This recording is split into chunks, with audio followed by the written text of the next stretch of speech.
ওং নমো ভগবতে বাসুদেবায়। জয় শ্রীকৃষ্ণ, রাধে রাধে। ভক্তবৃন্দ, বৈশাখ মাসে অথবা যে কোনো সময় যদি এই সংকেতগুলির মধ্যে কোনো একটি সংকেত আপনি যদি পান, তাহলে এই বিষয়টি নিশ্চিতভাবেই বলা যায় যে ভগবানের কৃপায় ভালো সময় আপনার আসতে চলেছে। আমাদের সনাতন ধর্মের সময়কে খুবই শক্তিশালী বলে গণ্য করা হয়।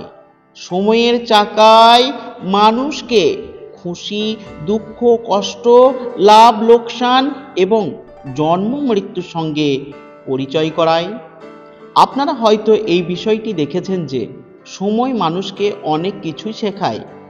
সময়ের চাকা রাজাকে ফকির যেমন বানিয়ে দেয়, তেমনি ফকিরকে রাজাও করে দেয়। আর এটা মানা হয় যে সময়ের জন্যই কোনো মানুষের জীবনে কখনো সুখ এবং কখনো দুঃখ দেখা দেয়।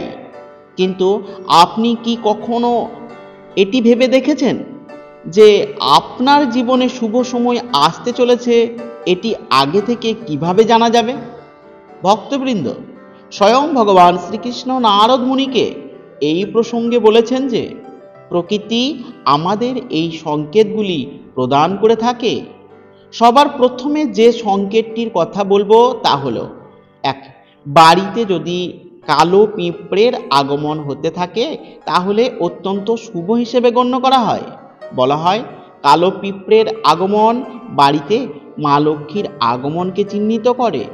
তাই যদি বাড়িতে সারিবদ্ধভাবে কালো পিঁপড়ের আগমনকে দেখতে পান, তাহলে আটার সঙ্গে চিনি মিশিয়ে তাদের উদ্দেশ্যে খেতে দিন।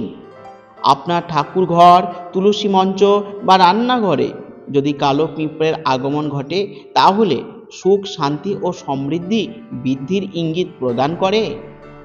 দ্বিতীয় যে সংকেতটির কথা বলবো তা হলো, যদি পূজার সময় আপনার চোখ দিয়ে জল আসে অথবা আপনার শরীরের একটা কম্পন অনুভূত হয় ঈশ্বরের নামে, তাহলেও এই বিষয়টি ভগবানের সংকেত হিসেবে গণ্য করা হয়।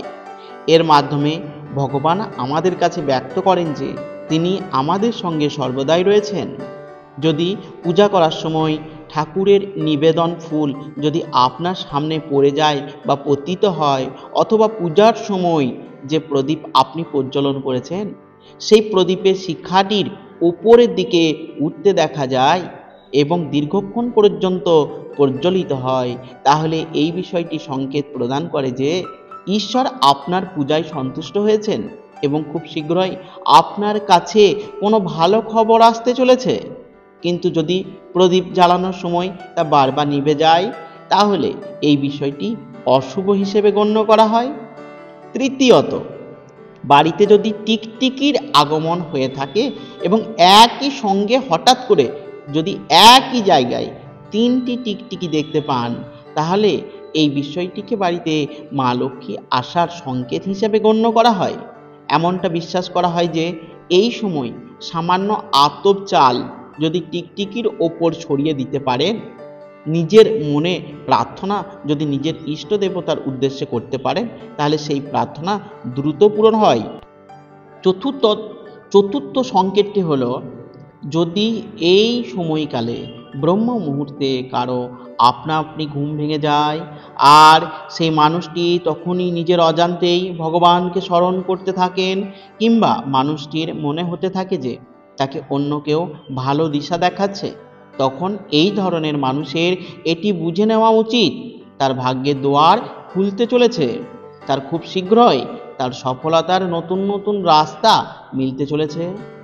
পঞ্চম সংকেতটি হলো, যখন কোনো মানুষের গৃহের দরজার সামনে কোনো গরু অর্থাৎ গোমাতা খাবার জন্য আসে, অথবা কোনো হনুমান বা বান্দর কোনো মানুষের ঘরের কিছু খাবার আপনার থেকেই উঠিয়ে নিয়ে যায়, অথবা তার বাড়িতে কোনো পাখি এসে নিজের বাসা বানায়, বা কোনো বিড়াল বা কুকুর বাচ্চা দেয়, তাহলে সেই মানুষটিকে বুঝে নিতে হবে তার সামনে যে সময়গুলি আসছে তা তাকে আরও শক্তিশালী বানিয়ে তুলবে, আর সে তার জীবনে আগের থেকে আরও বেশি বড় হবে এবং উচ্চতর লক্ষ্যে পৌঁছাতে সক্ষম হবে।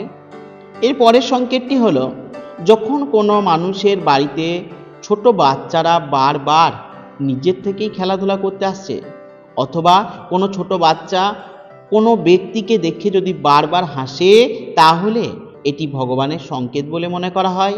কেননা ভগবান শ্রীকৃষ্ণ ছোট্ট বাচ্চাদের মধ্যেই থাকেন। এই কারণে এইরকমটা যদি হয়ে থাকে, তাহলে তখন সেই মানুষকে বুঝে নিতে হবে যে তার আসতে চলা ভবিষ্যতের সময়গুলি খুবই হাসি খুশিময় হয়ে উঠবে। আপনারা অনেকে অনেক সময় গুরুজনদের বা বয়স্ক মানুষদের এটা নিশ্চয় বলতে শুনেছেন যে ছোট্ট বাচ্চারা ভগবানের রূপ হয়ে থাকে এবং তারা সর্বদাই আপনার জন্য শুভ হয়। ষষ্ঠ যে সংকেতটি তা হলো, যখন কোনো মানুষ পূজা থালা নিয়ে ভগবানের পূজা করতে থাকেন, তখন পূজার সময় তার হঠাৎ অনুভূতি হতে থাকে যে ভগবান হয়তো তার দিকে তাকিয়ে আছেন এবং তাকিয়ে হাসছেন। অথবা কিছুদিন বাদে যদি তার গৃহে অতিথির আগমন ঘটে, তবে সেই ব্যক্তির বুঝে নেওয়া উচিত তার শুভ সময় শুরু হতে চলেছে। এছাড়াও যখন কোনো মহিলার বাম চোখ অথবা কোনো পুরুষের ডান চোখ লাফাতে থাকে, তখনও তাদের বুঝে নেওয়া উচিত তাদের ভালো সময় শুরু হতে চলেছে। এই প্রসঙ্গে ভগবান শ্রীকৃষ্ণ বলেন, যখন কোনো মানুষ সকাল সকাল কোনো শুভ কাজ করতে বেরোচ্ছেন, তখন রাস্তায় বের হওয়ার পর তিনি যদি কোনো গোমাতা দেখতে পান, অথবা কোনো দেবদেবীর মূর্তি দেখা পান, কিংবা কোনো গরিব দুস্থ বা সাধুর আশীর্বাদ প্রাপ্ত হন, তবে ওই ব্যক্তিকে এটা বুঝে নেওয়া উচিত উনি যে কাজটি করার জন্য গৃহ থেকে বেরিয়েছেন, সেই কাজটিতে তিনি সফল হবেনই হবেন।